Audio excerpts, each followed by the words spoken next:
विद्यार्थियों नमस्ते। इस वीडियो में अपन अनिवार्य हिंदी अपनी सृजन का प्रथम अध्याय संतवाणी करेंगे। संतवाणी में सबसे पहले अपन कबीरदास जी के विषय में पढ़ते हैं। कबीरदास जी का जीवन परिचय अपन देखते हैं। देखो, कबीरदास जी का जन्म 1398 ईस्वी को और मृत्यु इनकी 1518 ईस्वी को। 120 वर्ष की लंबी उम्र इन्होंने प्राप्त करी है।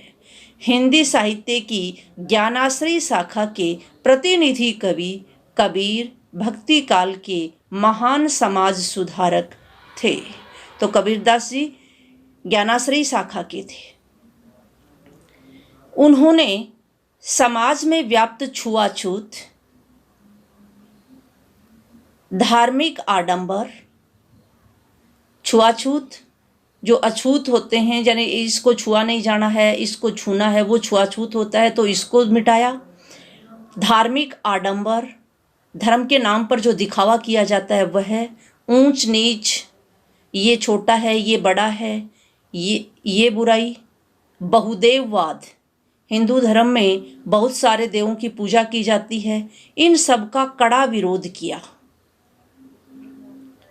और कड़ा विरोध करते हुए इन्होंने आत्मत सर्वभूतेषु के मूल्य को स्थापित किया। आत्मत सर्वभूतेषु, अपने समान सभी प्राणियों को मानना, कि व्यक्ति को अपने समान मानना चाहिए सभी प्राणियों को। इस मूल्य को कबीरदास जी ने स्थापित किया। कबीर की प्रतिभा में अबाध गति व तेज था। उन्हें पहले समाज सुधारक और बाद में कवि कहा जाता है। तो कबीरदास जी कवि नहीं हैं, ये पहले क्या हैं? समाज सुधारक हैं। क्यों?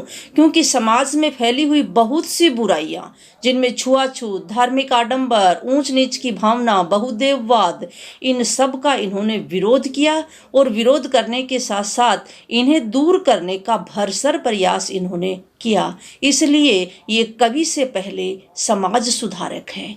आचार्य हजारी प्रसाद द्विवेदी जी ने कबीर को वाणी का डिक्टेटर कहा है। डिक्टेटर होता है तानाशाह है। कवि ने अपनी सपाट बयानी एवं तटस्थता से समाज सुधार के लिए जो उपदेश दिए, उनका संकलन उनके शिष्य धर्मदास ने किया है। यानी ये माना जाता है कि कबीरदास जी पढ़े हुए नहीं थे, तो इन्होंने जो कुछ भी समाज सुधार के लिए किया, जो कुछ भी उसके जो ज्ञान की जो बातें थी, उन सब को क्या किया? उनके जो उपदेश थे, ये सब उसके शिष्य धर्मदास ने एक पुस्तक के रूप में संकलित किया। कबीर की रचनाओं के संकलन को बीजक कहते हैं, जिसे धर्मदास ने संकलित किया था। तो धर्मदास ने उपदेशों को, कबीरदास जी के उपदेशों को संकलित किस पुस्तक में किया? बीजक में। बीजक के 3 भाग हैं, साखी, शब्द और रेमिनी।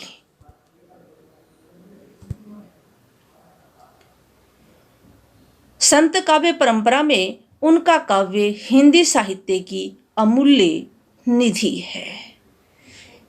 यानी संत काव्य परंपरा में इनका जो योगदान है, उसका मूल्य नहीं आंका जा सकता। पाठ्य पुस्तक में चयनित कबीर के दोहे सदाचार व श्रेष्ठ जीवन मूल्यों को अपनाने की प्रेरणा देते हैं। जीवन में त्याग की महत्ता है। मानव को हंस की तरह निरक्षीर विवेक रखना चाहिए। निरक्षीर विवेक, ऐसा विवेक जो सही और गलत की पहचान कर सके, न्याय अन्याय की पहचान कर सके, उसे कहते हैं निरक्षीर विवेक। यानी जिस वैसे नीर का अर्थ होता है पानी, क्षीर का अर्थ होता है दूध। यानी ये वैसे हंस से जुड़ा हुआ है। हंस जो है, हंस क्या करता है? दूध में मिले हुए पानी को भी पहचान लेता है। इसलिए अत्यधिक विवेकी है।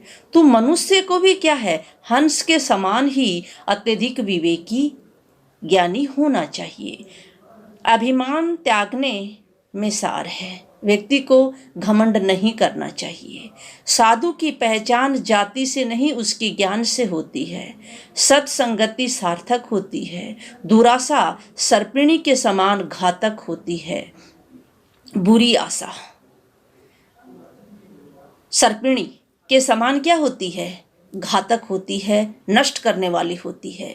वाणी में कोयल की सी मिठास होनी चाहिए। मनुष्य को मृदुभाषी होना चाहिए। त्याग तो ऐसा कीजिए सब कुछ एक ही बार, सब प्रभु का मेरा नहीं निश्चय किया विचार। तो देखो कबीर दास जी क्या कहते हैं कि व्यक्ति को जब त्याग करता है तो इस प्रकार से सब कुछ एक बार में ही त्याग कर देना चाहिए। और ये त्याग करते समय व्यक्ति के मन में जो भावना है वो इस प्रकार की होनी चाहिए, इस प्रकार का निश्चय उसे करना चाहिए कि जो कुछ भी मैं त्याग कर रहा हूँ वो मेरा नहीं है। वो किसका है, मुझे भगवान ने दिया है, वो सब कुछ प्रभु का है। इसलिए उसे प्रसन्नतापूर्वक त्याग करना चाहिए। निश्चय का अर्थ होता है निश्चय पूर्वक। अगला दोहा देखो, सुनिए गुण की वार्ता वो गुण लीजे नाही, हंस क्षीर को गहत है नीर सो त्यागे जाहि। कबीर दास जी क्या कह रहे हैं, सुनिए गुण की वार्ता, वार्ता वार्ता बातें। व्यक्ति को हमेशा गुणों की बातें सुननी चाहिए, अर्थात गुणों को ग्रहण करना चाहिए। अवगुण बुरे जो गुण होते हैं उन्हें नहीं अपनाना चाहिए, उन्हें त्याग देना चाहिए। जिस प्रकार से हंस क्षीर को गहत है, जिस प्रकार से हंस जो है वो क्या करता है, क्षीर को ग्रहण कर लेता है। क्षीर दूध को तो ग्रहण कर लेता है, नीर सो त्यागे जाहि, और उसमें मिले हुए जल को त्याग देता है। तो इसी प्रकार से हंस के समान ही व्यक्ति को क्या होना चाहिए, विवेकी होना चाहिए। जो गुण है उन्हें ग्रहण करना चाहिए और जो अवगुण है उन्हें त्याग देना चाहिए, हंस के समान। आगे अगले पद में, अगले दोहे में देखो, छोड़े जब अभिमान को सुखी भया सब जीव, भावे कोई कछु कहे मेरे ही निज पीव। इस दोहे में कबीर दास जी क्या कहते हैं, छोड़े जब अभिमान को सुखी भया सब जीव, कि जब मनुष्य अभिमान को, घमंड को त्याग देगा तभी क्या होगा, वह सुखी होगा। जो जीव है, जो मनुष्य है, घमंड को त्याग देगा तो वह क्या होगा, सुख पूर्वक रह सकेगा। भावे कोई कछु कहे मेरे ही निज पीव। तब यानी अभिमान को त्यागने पर उसकी आत्मा क्या होती है, सुखी हो जाती है। चाहे कोई कुछ भी कहे, कछु कहे, चाहे कोई कुछ भी कहे, परंतु उस दशा में आत्मा में अपना प्रिय परमात्मा अत्यधिक आनंद प्रदान करता है। तो छोड़े जब अभिमान को सुखी भया जब जीव, यानी अब जीव जब अभिमान को छोड़ देगा तो वह क्या होगा, सुखी होगा, उसे आत्मिक संतुष्टि मिलेगी। इस दशा में चाहे कोई लोग जो है कुछ भी कहे, लेकिन वह क्या होगा, अत्यधिक आनंद, मेरे ही निज पियो, वह अत्यधिक आनंददायक स्थिति होगी। जाति ने पूछो साधु की, पूछ लीजिए ज्ञान, मोल करो तलवार को, पड़ा रहने दो म्यान। यानी साधु के विषय में कहा है कि साधु जो होते हैं उनकी जाति नहीं पूछनी चाहिए, उन्हें उनसे गुण की बातें करनी चाहिए, उनके ज्ञान को जानना चाहिए। जिस प्रकार से मोल करो तलवार का, पड़ा रहने दो म्यान, यानी म्यान का कोई महत्व नहीं होता है, इसलिए मोल किसको महत्व देना चाहिए? उस म्यान के अंदर जो तलवार रहती है उसे महत्व देना चाहिए, उसी का मूल्य आंकना चाहिए। तो ये जो म्यान शब्द है ये बाहरी जो वेशभूषा है इसके लिए आया है, और जो तलवार शब्द है ये क्या आया है? जो साधु के अंदर गुण होते हैं उनके लिए आया है ये।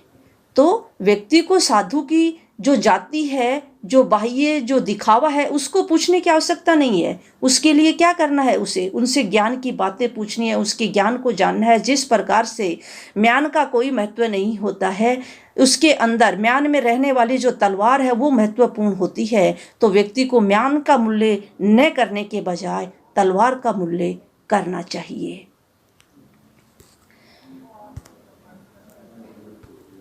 संगत कीजे साधु की, कभी न निष्फल होए, लोहा पारस परस ते तो सो भी कंचन होए।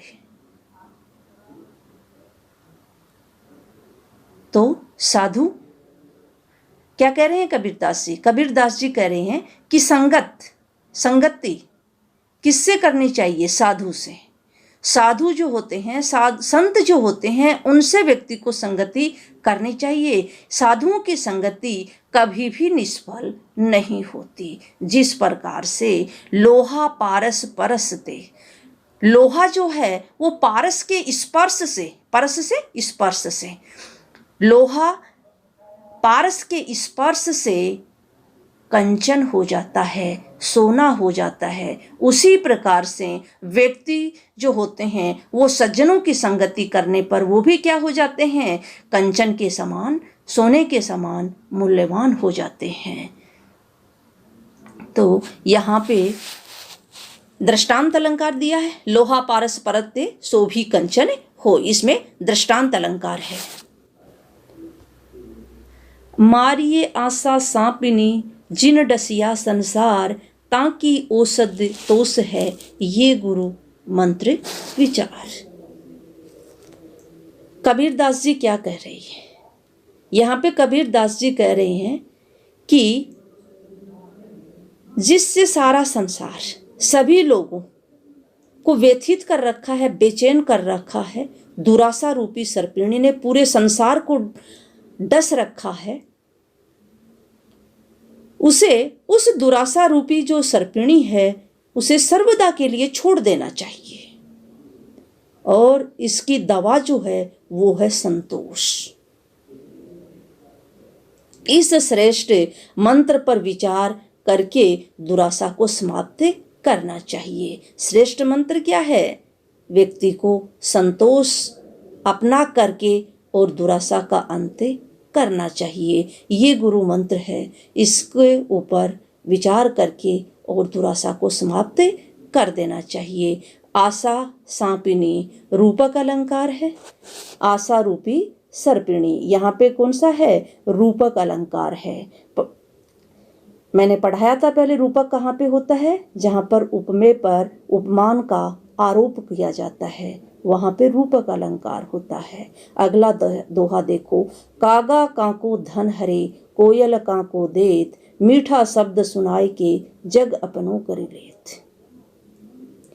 वाणी के महत्व को बताया यहाँ पे कबीरदास जी ने, और कबीरदास जी क्या कह रहे हैं? कागा काको धन हरे, जो कौवा है वो किसके धन को हड़पता है, और कोयल किसको धन देती है?